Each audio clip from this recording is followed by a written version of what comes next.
Good Friday, everybody. We're having Cornerstone conversations with Coop.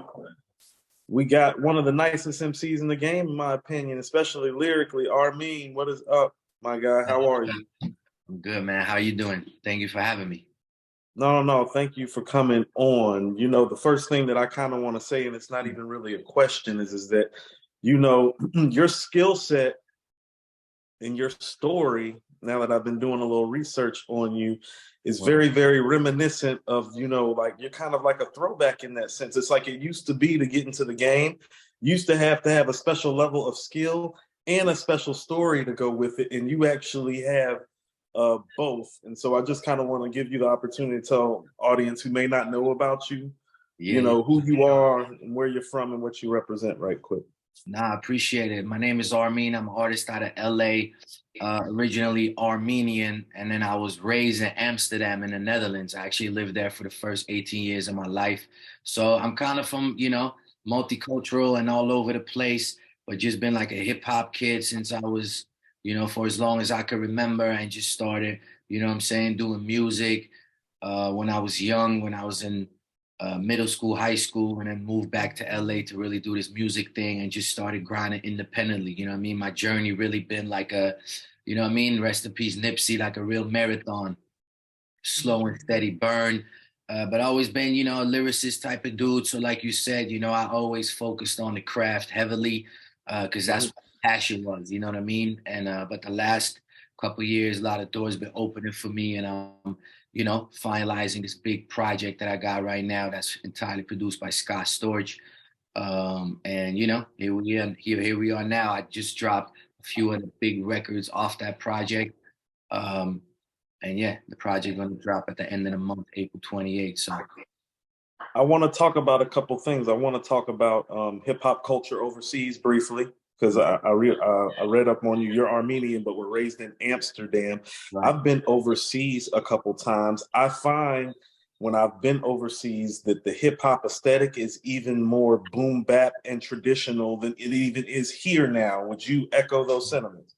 Yeah, for sure. I don't know what it is, but there was always like an extreme passion for like the quote unquote real hip hop or whatever, you know what I mean? So, and that's kind of the environment I grew up in as far as, when it comes to hip hop. So, yeah, I just always had a deep passion for for the art of it, for the sport of it, for the craft of it, as well as, yes, we want to make music, we want to sell millions of records, we want to do all of that, but we really want to, make that timeless music that affects people's lives. And yeah, that's how it really, I think, still is like that. But when I was growing up, maybe even more, because obviously the entire world kind of follows the blueprint of what happens in America. You know what I mean, as far as like hip hop. So yes, it has definitely changed there also. But that passion for those elements, for the essence of hip hop is still very much there. That's why you see a lot of old school like artists still, tour overseas. Or over, They might not be able to really tour in America no more. The demand isn't as much no more, especially in the big cities. I'm in LA, you in Atlanta, but if you go to LA, New York, I don't know if the people, you know what I mean, like the OGs and the veterans really can do shows like that in these places. But in Europe, in Australia, they still go crazy. You know what I mean? So that was actually the next thing I was about to speak to is that I was actually going to ask you how you felt about touring because for me, your style of rap is more geared towards what I see a lot of the legends doing, which is, biding a lot of their time overseas because quite frankly, people are still fiending to hear them perform those records. yeah. And the aesthetic over there is still for that. So like, how do you feel like what does your tour schedule kind of like look like? Do you kind of schedule it like with that in mind? And what is your following like overseas? Yeah, well, I my following is definitely bigger out here right now. But when I look at the analytics, my number from the top five after United States and Canada, it's definitely all Europe. You know what I mean? It's Germany, it's Netherlands, it's UK. And so I haven't officially toured there. I've done some one-offs, you know what I'm saying? I did like years ago, excuse me, like a show in Amsterdam, in London, and like one in Paris. You know what I mean? Like I've done it like that, but I haven't fully gone there yet. But that's definitely my goal, if not this year, you know what I mean, maybe early next year. But once I drop this project, that's definitely one of my goals. But at the same time, even out here, hip hop is very broad now. We have all kinds of lanes, and there's an audience for, you know what I mean, a big audience for whatever style of hip hop you do. And I feel like I kind of found my balance. You know what I mean? Like, yes, I'm definitely more of a traditional MC in that sense. But when you listen to the music, it still sounds super fresh, super now, super current. You know what I'm saying? So I feel like I found my balance, and I could kind of balance both worlds. Now, you actually forged your way into the States via getting accepted to UCLA. Is it, do I have that No, correct? well, no, I was born here, so I could have came to Okay. the States anyway. But how Okay. I was born here is really because my parents, well, long story short, my dad's side of the family, they all lived in Amsterdam. My mom's side of the family all came to the United States. So we always had family in both places. So my parents figured if our kids are born in America, they will automatically be citizens and we can move there eventually because that's kind of in the back of everybody's mind. So that's why I was born here. Literally, they just came over here for the last couple months of the pregnancy, made sure I was born here, and then went back. You know what I'm saying? And then my That's a pop, chess move. That's yeah, a chess move. this is some immigrant shit. A lot of immigrants know about this. You know what I'm saying? Right. The same with my older brother, and then with me. And so we was always born citizens, and we could always, you know what I mean, move out here whenever we wanted. So throughout our life, my pops passed when I was only one, but my mom somehow, decided to still stay in the Netherlands and raise us over there. But we would visit LA every now and then in the summer. So growing up, for some reason, I felt really at home in LA. I felt like, you know what I mean, I'm an LA kid at heart, especially when it comes to like hip hop and stuff. As much as it was pure over there, it was also a very niche thing. It wasn't like everywhere. Like not everyone was into hip hop at all. You know what I'm saying? Like I grew up in a town outside of Amsterdam where, it wasn't as um often that, you know what I mean, you were like kids were really into hip hop at the time. So I felt like an outsider, you know what I mean? So I always wanted to move back to LA and we decided like, yo, I'm gonna graduate high school and then move. And that's what I did. So I kind of used college as a tool to move. But I could have moved regardless. You know what I'm saying? Okay, so you were already naturalized, but the plan was just like UCLA was just a conduit, pretty much a pathway. Exactly. And I actually came, I did community college for the first 2 years and then transferred to UCLA. So I did the whole school thing while I was doing music too. Now, did you get your degree in pharmaceuticals? Yeah, so I ended up going to pharmacy school. I feel like this is another kind of like an immigrant thing. Like we are raised with like it's just drilled in our heads like you go to college, you know what I'm saying? Like that's like a Mhm. thing, we people that are from the Middle East, even Asia and stuff like that, a lot of times immigrant parents, they teach their kids like bottom line, you gotta be a doctor, a lawyer. We come into these countries, there's opportunities that we didn't have back home. And that's the kind of mentality we are raised with. Nobody else in our family had ever gone to college, you know what I mean? Well, Mhm. actually, my pops had, besides my pops, but all the uncles, aunts, nobody had. But for some reason, it was expected from us, and we didn't even know better as kids. You know what I'm saying? So I grew up. Yeah, I went to UCLA, then I went to pharmacy school. But then it's like that moment kicks in where you realize, like, yo, I want to do what I really love in life, and if I want to be successful at it, I'm gonna have to dedicate 100% of my time. You know what I'm saying? So I ended up stopping working as a pharmacist and fully going in music, and that's kind of when I've been seeing the results. You know what I mean? Okay, so now, so how long were you involved in the pharmaceutical world before you like one day were like pause and then transition?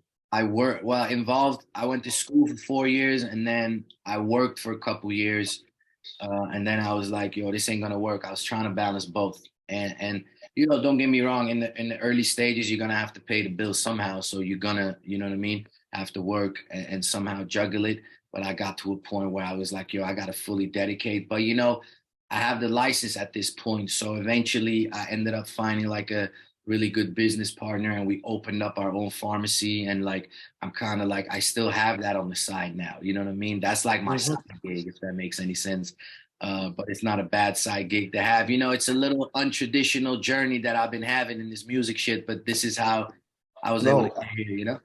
I was just thinking about how many rappers and MCs I've heard over the course of my life that have called themselves street pharmacists, but you actually Yeah. are like, That's what I get every time when the conversation comes up. People are like, "You talking about a real pharmacist or a street?" Right? No, no, not a street pharmacist at all, bro. no, when I read you had a pharmaceutical degree, I was like, yo, I was like, I think this is the first MC I've actually heard that actually has a real pharmaceutical degree. Yeah, It is fascinating in the culture. It is. it's definitely different, man. You know, hip hop is a beautiful thing, and with 50 years coming up this year, I guess you know what I mean. It's getting broader, and a lot of different type of people are there, including myself. You know what I mean? So. Now you've talked about this transition with us a little bit.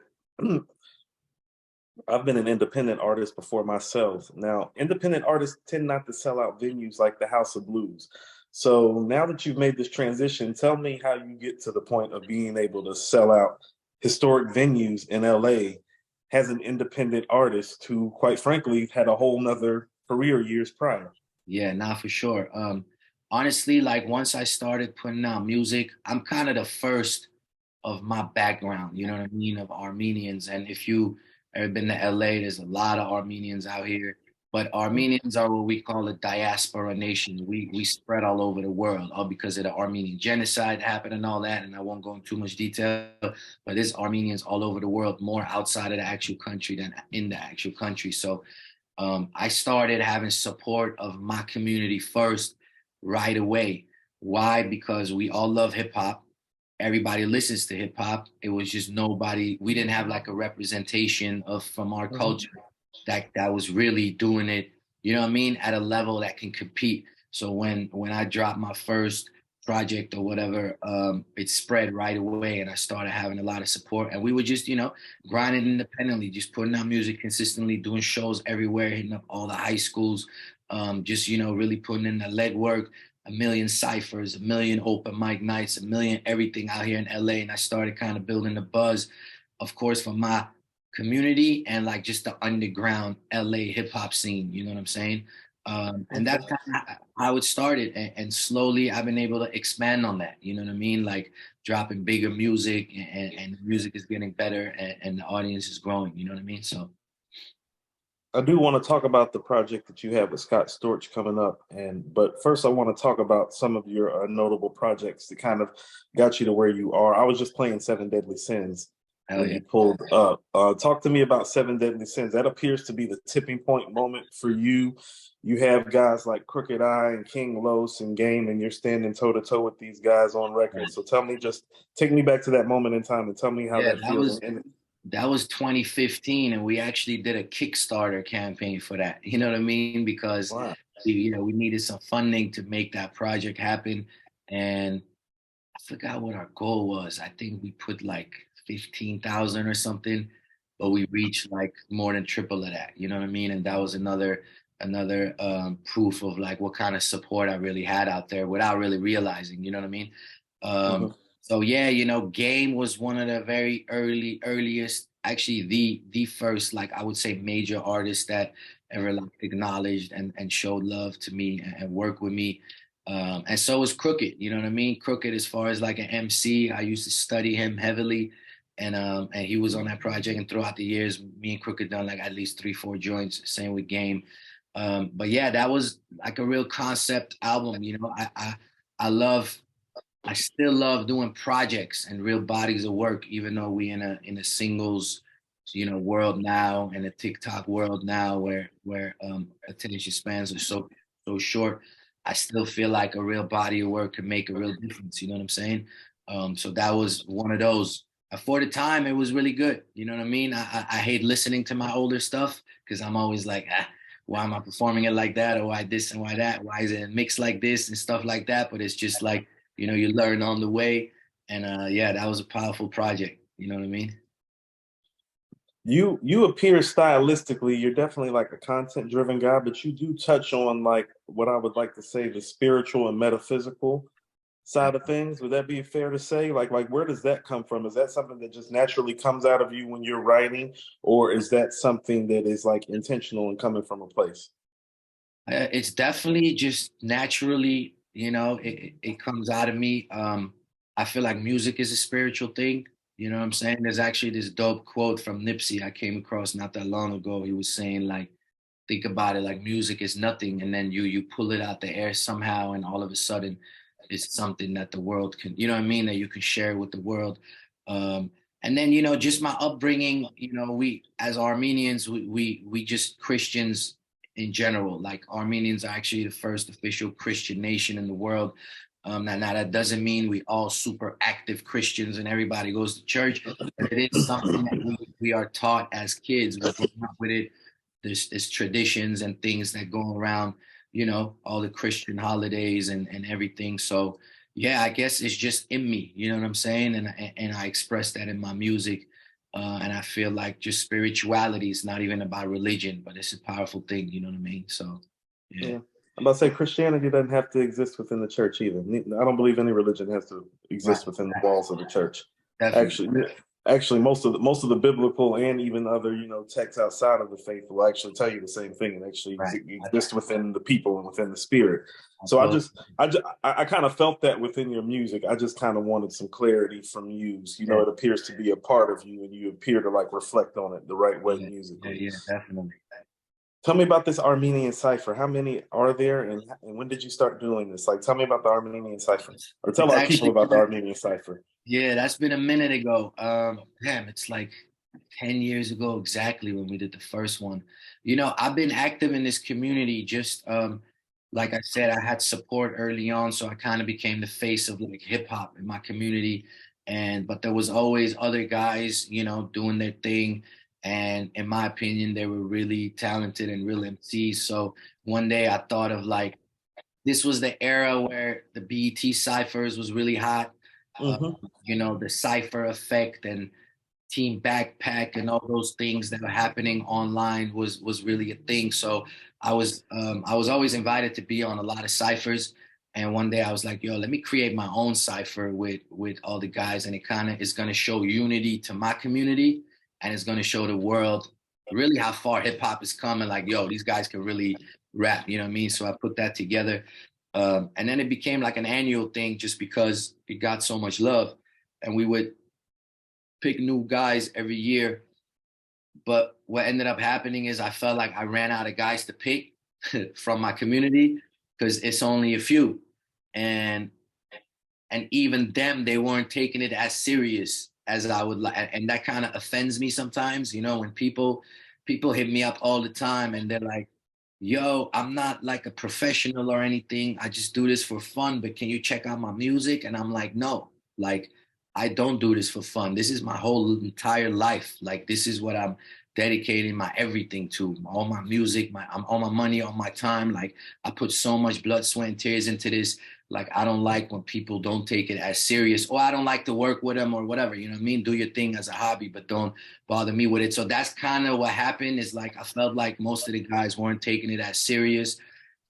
So it kind of fizzled out after a few years. I still get hit up every day by people, in my community, like, yo, when is the next Armenian cipher coming? And I'm like, when I see the talent, I'm down to put up another one, but I just don't see it. You know what I mean? Now it's even less. There's maybe a few young guys that's doing more of the new, the melodic style of hip hop, which is fire if they're doing it right. And there's a couple, but Hmm. I'm just watching. You know what I mean? And Yeah. and, and hopefully I can support in one way or another when it's time. I mean, I want to speak to that because essentially what you're saying is that you're trying to open a door, Yeah, and and if people aren't walking through it properly, you're gonna have to close the door until like the right people start walking through the door. no, Now, absolutely. you've had a lot of people that you've worked with that are considered to be legends in the game. You've worked with Too Short. You've already mentioned Game, King Los, Nas. Like, tell me what these experiences are like when you're like walking into the studio with somebody that you grew up listening to. That's like literally a legend to all of us. Yes. It's wild. Especially some of them, when I first met Game, he was, um, well, I mean, he's still a huge artist, but he was like even more popping, and I was super young, and it was like, whoa, like, you know what I mean? Like, I got a call out of nowhere. He had heard one of my early tapes, and it was definitely like it's a feeling of validation. And even though, we all say like, yo, I know I'm nice and I know, but when that happens, it still feels really good because um, I don't know if it's an era thing, but we all kind of grew up wanting the acknowledgement of certain people. You know what I mean? Yes, you want the fans and all that, but you also want to be acknowledged by like, the real MCs that really matter. So when Nas, Nas was super like a whole nother level, especially for me, because that's like been my number one favorite rapper of all time.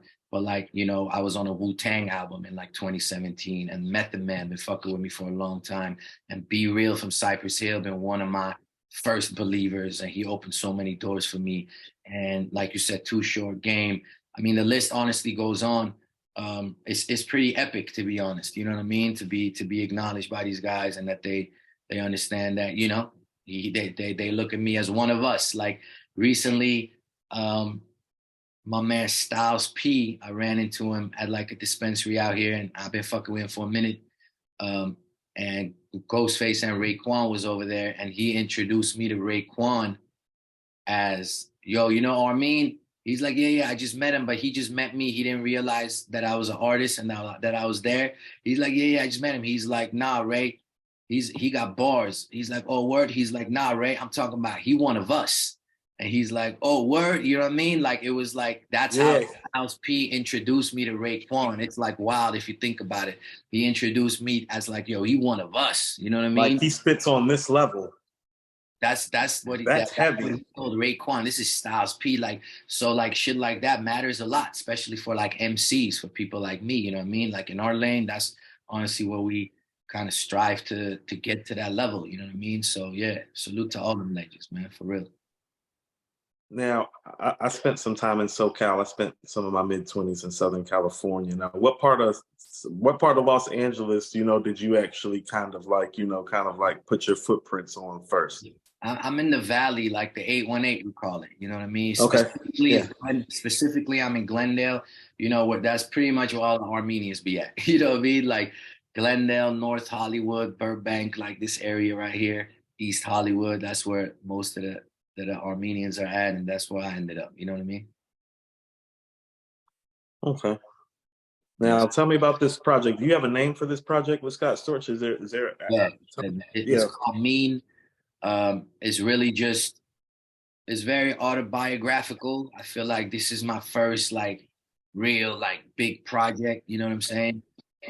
So I just call it MEAN, which is what everybody calls me, you know what I mean? But it also is like an acronym for manifest everything, avoid negativity, because I feel like I really manifested this project and a lot of, you know, um, dream collabs really.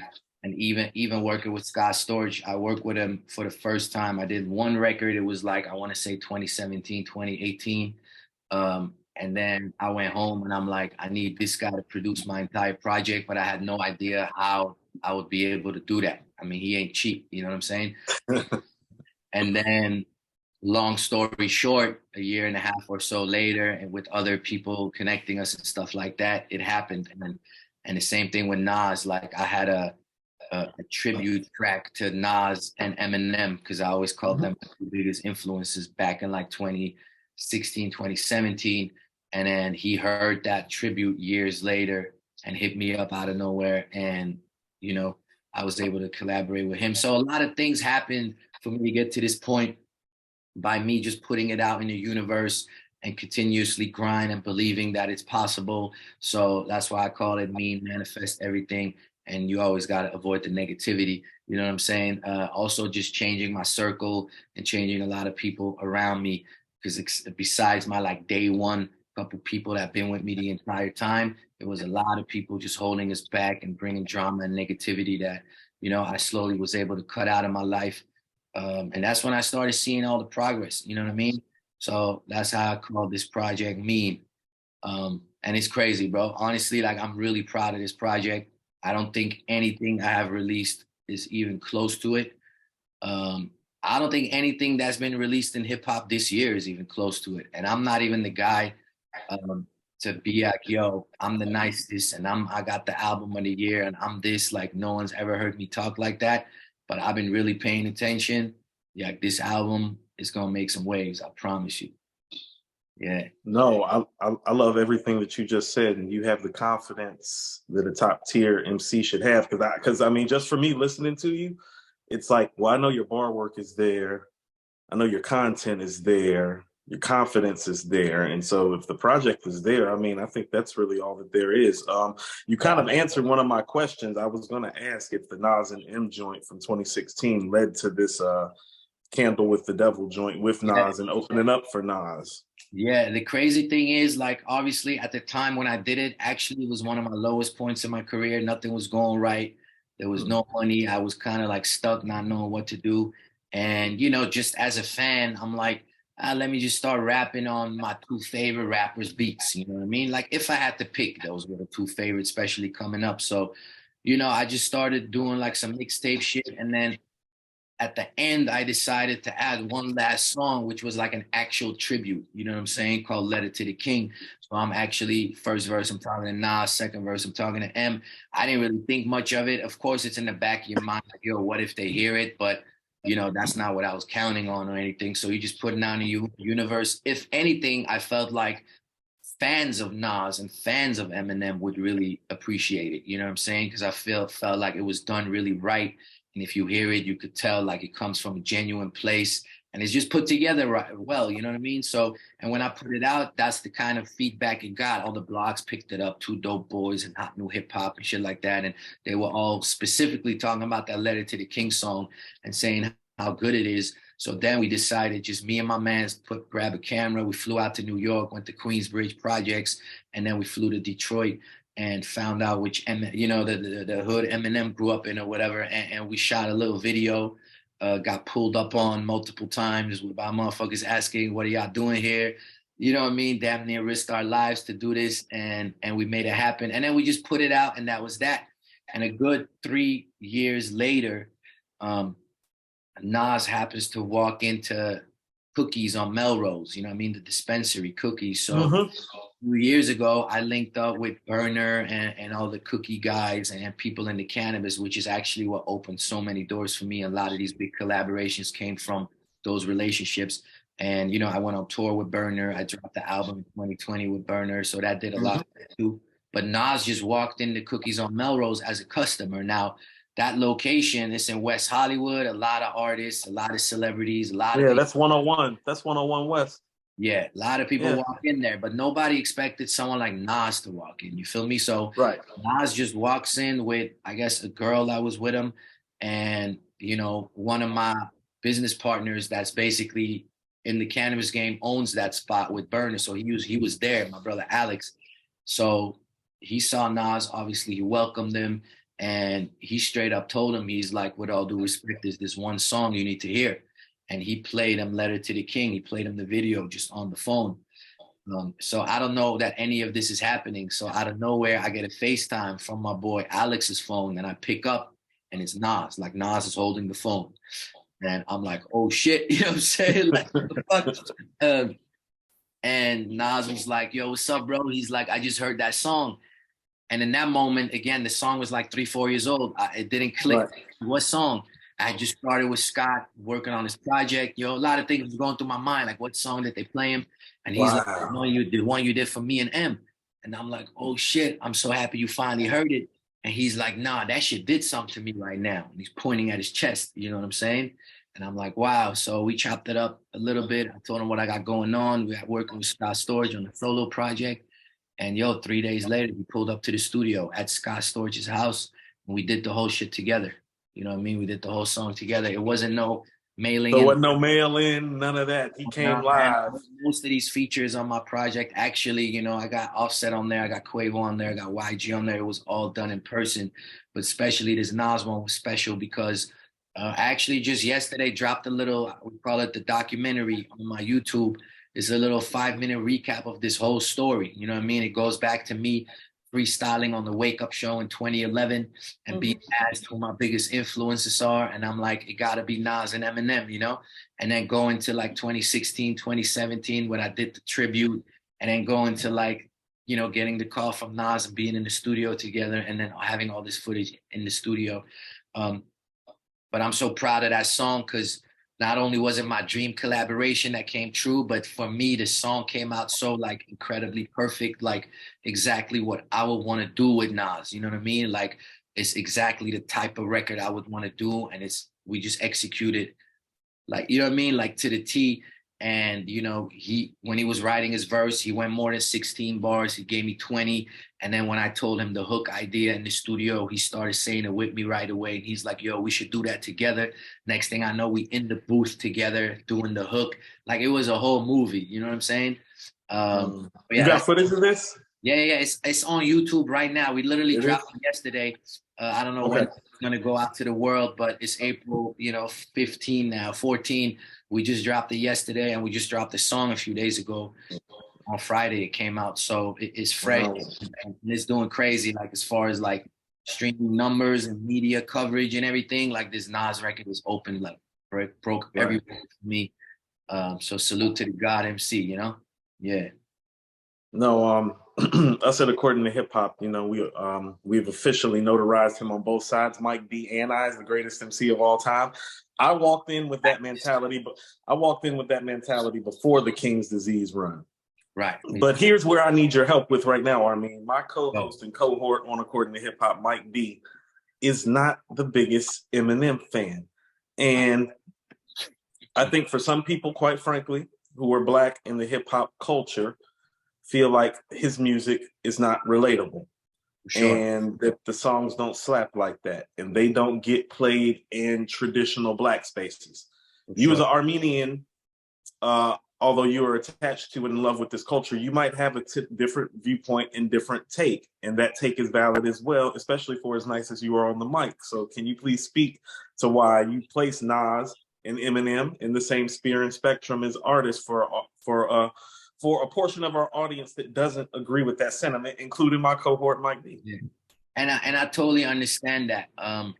Eminem is something that, first of all, if you were there during his like run, which is kind of like my era, that Shady Aftermath G Unit era, as an MC, Eminem was absolutely undeniable. He was just murdering everything, right? So me being Armenian and being from outside the culture, it was like he kind of made people like me feel like it's possible to even do this. You know what I'm saying? Oh, yeah. He did that for the entire culture. Like, he took it to he took it global. Tupac. I feel like it's certain people throughout hip hop that, of course it's a collective. Don't get me wrong, but there's certain artists that just broke through to a different level, and slowly hip hop became the biggest genre of music in the world, right? So the culture is what the culture is, and there's absolutely no denying that.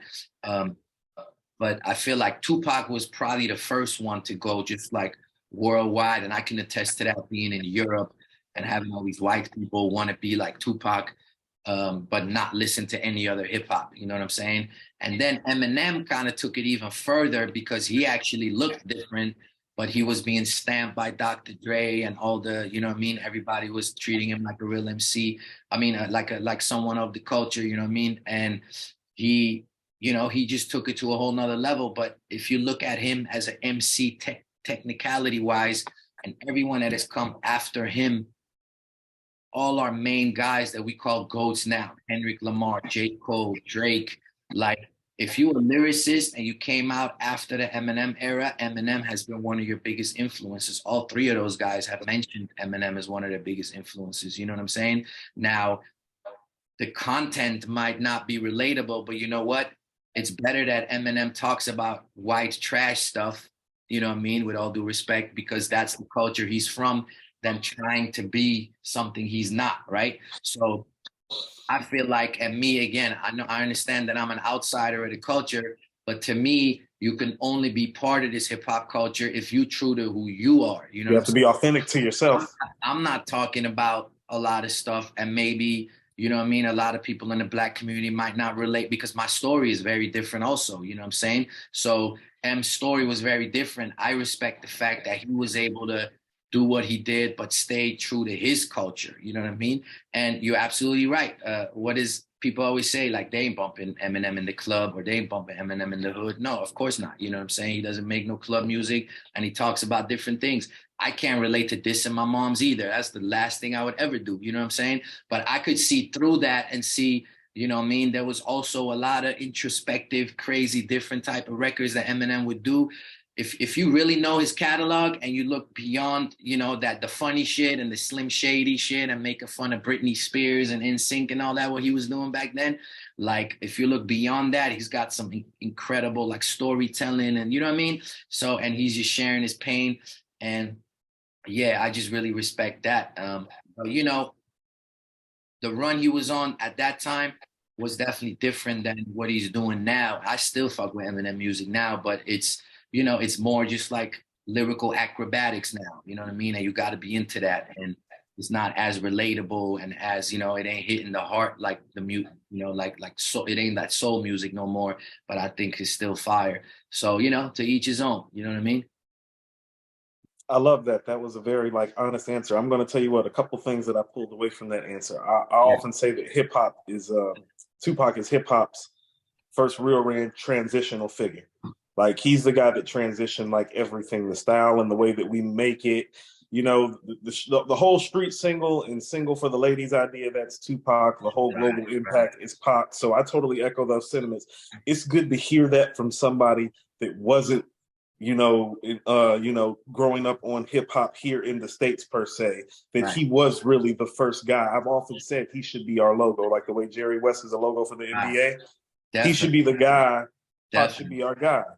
I agree. Now to the Eminem thing, I love what you say about the authenticity, but here's something that I never thought about myself as a black man. I never thought about how he was impacting people of color who were not black outside of this country until you just said something right now. Right. Because when we think about him as blacks, we only go to white people, just to be frank and honest with you. And so Right. I love that you actually just opened my mind to that thought that it's like, oh, but if you're black, not black, but a person of color, and you're not from here, like if you're from Palestine or Iraq or Iran or Syria, right. Well, you're not quote unquote. We didn't have DJ Khaled. We didn't have French Montana. We didn't have people that looked like me before Eminem. Now, don't get me wrong. White, like Armenians, Middle Eastern, we technically white, obviously. Mm-hmm. White people ain't consider us white either. Like I come from a place where it's like, I don't belong here. I don't belong here. Like me growing up in the Netherlands, my entire childhood was like fighting white boys because the discrimination was, the society is set up a little different over there. It's some black people, but it's mainly what they call the lower class of the society. It's all Middle Eastern refugees. So it's like white people, and then it's Middle Eastern refugees. And then you have the black people that mainly come from Dutch colonies. They come from islands like Aruba, Curacao, and stuff like that. You know what I'm saying? Mm-hmm. So that's kind of this how society set up where I grew up. And it was always the main discrimination is like these foreigners, you know what I mean? They call us foreigners, like go back to your own country type shit, you know what I mean? So even though Eminem was not what I am technically, it was still like he was so different that, as a kid, you're like, yo, so I guess it's possible, you know what I mean? Like, and then I was delusional enough to think that I could do it even though no one's ever done it from where I'm from or from my community, you know what I'm saying? At least at the level that I'm doing it at right now. So yeah, man, hip hop is a beautiful thing at the end of the day, All right. Tell me, when is this project dropping? Or do you have a release date yet? Or you Sir, it's dropping April 28th, so it's coming up, you know what I'm saying? So far, I started rolling it out. I dropped this one joint that's a System of a Down flip called Lonely Day. Then I dropped. Hold on, stop for a second, because System of a Down is actually Armenian. Yep, exactly. So yeah, System of a Down is honestly the only Armenian band to really like musical, ever. Exactly. Yeah. So they're obviously huge role models for us, you know what I mean? And they did in the rock world they're a legendary band, period. And actually, I'm surprised that they're Armenian, because most people don't know. Their music is so, you know what I mean, it's so worldwide. I'm going to tell you the truth. You just took my closing question and remarks away. I was going to make the whole System of a Down thing a thing. Oh, that's crazy. They usually, they come up. Well, I've been, I'm a music fan and a music lover too. So yeah, not just hip hop. Yeah, for sure. Me too. So I've been a fan, and I seen them live for the first time, not even that long ago. I think it was 2015 or 2016, and I was just blown away. Like I like their music already, but like I was just like, Jesus Christ, this music, this is just like next level shit. You know what I'm saying? And then I was privileged to get to know them, like each one of them. They're four members, again, like I'm really known in my community at this point. So, and they being literally from here, from the same city, Glendale, and they went to high school with some of my older homies and shit like that. So I got to know them and they started, showing me love and acknowledging me. So I just came up with this idea to sample them, knowing that usually rock bands, they don't really clear, hip hop samples, like unless you Eminem sampling Aerosmith or some shit, but like, you don't really see that happening. So, but I did this flip of this song called Lonely Day, and I just literally texted to Darren, who's the main guy on that song, and he told me he really fucks with it, but he's like, we got to go through the proper channels, make sure everyone's cool with it. And he connected me with their manager. And then the manager said, well, I'm gonna have to get okay from all four members plus everyone else involved. And they all gave the okay. You know what I'm saying? So first I dropped that, and then I followed up with a single with YG that's on the album. And then I dropped this single called TBS with Offset, which is crazy. And then now I dropped the joint with Nas kind of as the last one before the actual album drops. You know what I mean? So, it's a streaming era. So I try to roll out the project, but drop a few of the big records before, because that's how give every song its attention. But the project as a whole, man, is really special, I feel like. And it's dropping April 28th. You know what I'm saying? So we going up. No, no, I'm definitely looking forward to it. You have me excited. It's been great talking to you. I always like to end these with like some little bit more casual and friendly and not necessarily hip hop related all the time, as a Cali native pretty much. Yeah. I have a few LA Laker questions for you, if that's okay. Oh, sure. Go ahead. I hope I Kobe can or answer because Kobe or Magic? oh man, I'm a Kobe guy all day. Shaq or Kareem? Maybe it's an era thing, but Shaq for sure. Okay. Are the Dodgers going to take Shohei Ohtani from the Angels next year when he's a I have free no, agent? I have no idea who that is. I don't Not really a baseball guy. I don't know much about baseball. To be honest, I don't know much about football, and that's probably because I grew up in Europe. I know basketball for the The most part, basketball. and I fuck with soccer heavy because I grew up out there too. Um, but yeah, my Ooh, apologies. Dodgers. hold on. What did you think? What did you think about the World Cup final? I'm a big soccer fan too. So I Oh, used to live in Cali, but my producer who did my stuff, his family is from Kenya. And so he introduced me to soccer when we were making my album in the Valley. He used to live in Woodland Hills. sick. So Yeah. I'm a big soccer And fan. What did you think African, about the Messi Mbappe? I think that was one of the best sporting events I oh, ever that watched. was first of all, them Africans love soccer. Um, Yeah. and it's like everywhere outside of the United States, to be honest, soccer is like a religion, right? Like South It's America, crazy. insane. Europe, when I grew up, like when the Netherlands was playing, bro, like I'm talking about the streets is empty. Like there's nobody outside, like nobody. It's Yeah. not like it's just, people think the Super Bowl is a big deal, which of course it is, but I'm talking about this is a whole nother level. It's like a billion people watching when you're playing in the World Cup. You know what I'm saying? So with that said, that was for sure the best sporting event. Like I can't even think of anything better. Game seven when Kobe was going against Celtics was insane, but it still wasn't this. It was insane because it was our team. But if I was Argentinian or French, like this would have been, you know what I mean? But yeah, that was the most insane final ever. The entire World Cup was actually really good. It was. Even though, the Netherlands wasn't as, that's my team, obviously. They weren't as good as we've been in the past. I'm about to say, y'all usually field a better team than you just fielded. Yeah, the Netherlands is known to be the greatest team in the world to never win the World Cup. You know what I'm saying? Like we made it to the finals a bunch of times, not a bunch of times, a couple of times, but never for some reason are able to close out. You know what I'm saying? So yeah, World Cup, Euro Cup, shit like that is some of my favorite sporting, you know what I mean, events for sure. Okay. Last question. Give me your top 5 SoCal MCs right now, not including yourself. So Yeah, SoCal. Because if we got to do NoCal too, then you got to give me 10. we talking about all time? No, just right now. Because if it's all time, you're gonna have to get. How about this? You want to do all time? You got to give me 10. You do right now. Give me 5. Right now it's kind of difficult. I mean, Kendrick is obviously number one. Um, all time, all time, he's probably still number one. I mean, it's Snoop and Kendrick. Well, let me just More than name it. Ice Cube? More I'm than Ice starting to, Cube and Pac? yeah, I'm starting to think out loud. Oh yeah, there's Pac too. Damn. Um, for me, for my personal taste, I put Kendrick above Ice Cube. Nobody killed me. I understand Ice Cube is a super legend. Kendrick for me is like one of the greatest artists ever. His catalog is the most flawless.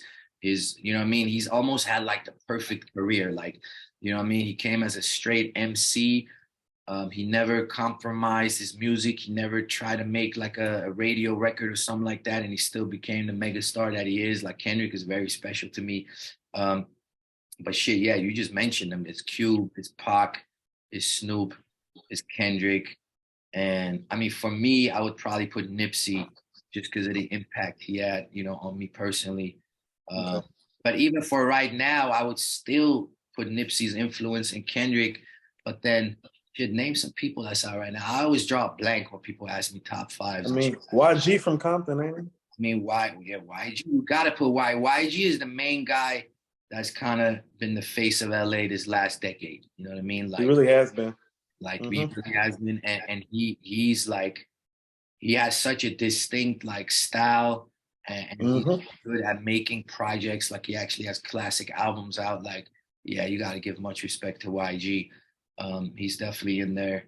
Um, You get down with Schoolboy? I'm a big Schoolboy fan. I love, you know, I'm just a big TDE fan. Period. Okay. Schoolboy Q for sure. You know, Ab, all them. I fuck Yeah. with the homie. I fuck with the homie Reason. He's like, if we talking about new up and coming guys, it's kind of like, you know, doing what I'm doing or whatever. Like Reason is really killing it. West Side Boogie is killing it. You know what I'm saying? Yeah. I know about West Side Boogie. Yeah. You know, Reason is signed to TDE. Yeah. Who else is there, bro? My man AD. You know, people know him from No Jumper now, but he been rapping for a Right. while. He comes to mind. He just dropped a project. That's the homie though. Yeah. I can't really Uh, think of else. I know there's a lot of big like LA rappers that are more in the like um you know the street LA music that are hmm. things. So you know it's kind of different lanes to this West Coast shit. But I kind of tend to gravitate towards the guys I just said because they're more like MCs and you know what I mean. Like it's that kind of energy that I'm on. So Yeah. yeah, I was actually about to ask, like, Nip's influence is still ringing out there heavy, isn't it?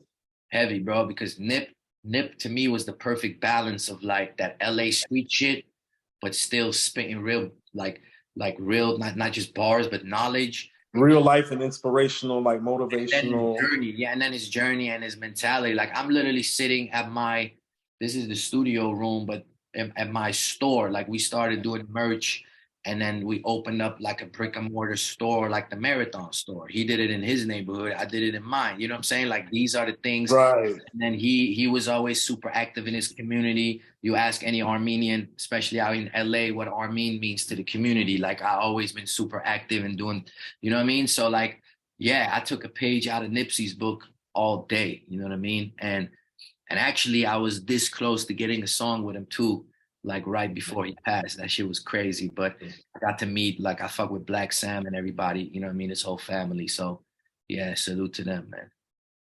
Okay. Well, man, Armin, thank you so much. Much blessings and success to you. One more question: is there any way to get your merch online, or you got to come out Yeah, to yeah, yeah, Cali to the definitely. store now? Yeah, no, Yeah. of course, online. So the label's called Pentagon Records, and the store is called the Pentagon LA. So the Okay. website, the the Pentagon, and then LA. You know, it's on IG. It's on, you know what I mean. So yeah, you can go get the merch, get the clothing line. This is our own shit here. Um, and yeah, we definitely gonna drop some new merch with this project. So yeah, we're looking forward to doing all kinds of things. It's great, brother. I'm looking forward to hearing the full project. I'm looking forward to everything that you got going on. Hopefully, I get to pull up on you again soon. Definitely, man. Appreciate you having me. Real shit. No, no, I'll let you no, boy no. in LA. Yeah, yeah. No, no, no. I used to live out Actually, there. I still got ties out there. okay, for sure. When I'm in Atlanta, I gotta holler at you too, though. I'm definitely planning on coming in. When this album drops, I'm gonna do my, you know what I mean? Do my little rounds, go everywhere. I'm gonna go to New Hmm. York, hopefully come to Atlanta and you know, No, get no, shoot me a line. We'll pull up. We'll have a coordinate hip hop promote you and promote wherever you're going to be and what you're doing too, brother. Yeah. hell yeah, let's do it. Yeah, yeah. Let's get it done. All right. Be easy. Peace, bro. Thank you. Love. No, thank you.